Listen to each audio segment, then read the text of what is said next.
Australia's inflation rate has been moving around. The latest data shows that it's been dropping again, which doesn't mean you're paying less for things, but it does mean that you're getting slugged more for things a little less quickly, officially at a rate of 3.4% annually. Now, those of you who are renters will know that your housing costs are not going backwards. Housing is the biggest contributor to inflation right now. That incorporates renting and building a home. Officially, the annual rate is at 5.2%. Now, that inflation on housing is being followed by price hikes on food and non-alcoholic beverages, up 3.3% annually, and electricity bills still really going up at a rate of almost 20% in November after the end of federal subsidies on electricity bills, but that inflation on electricity not nearly as bad as it was the month before. And interestingly, there was a bit of deflation in these inflation figures on clothing and furniture, which might be due to Black Friday sales. A lot of this comes down to things like how much electricity prices bounce back as the rebates come off. There's just a lot of noise in the data at the moment. The way we would characterise today's numbers is to say they do take away some of the anxiety that probably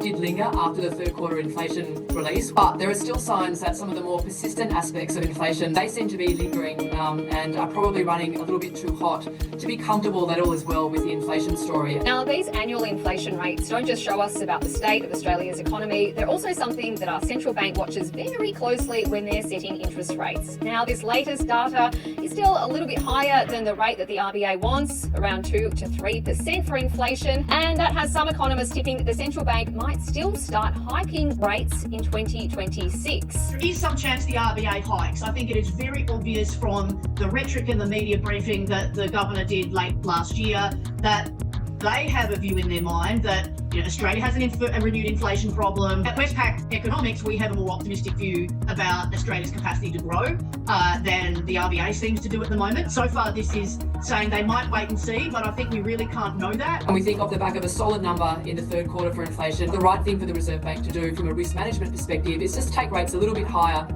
just to ward off some of those risks around an economy that might be running a little bit too hot. This is not the only bit of information that the RBA is going to get for its next board meeting in early February. If the board does start to hike interest rates, this will impact people with mortgages. And we know that Australians have never been more leveraged, with $2.4 trillion owed to the banks for residential mortgages. And this has been helped by rising property prices. That's something the ABS doesn't count when it comes up with its inflation figures.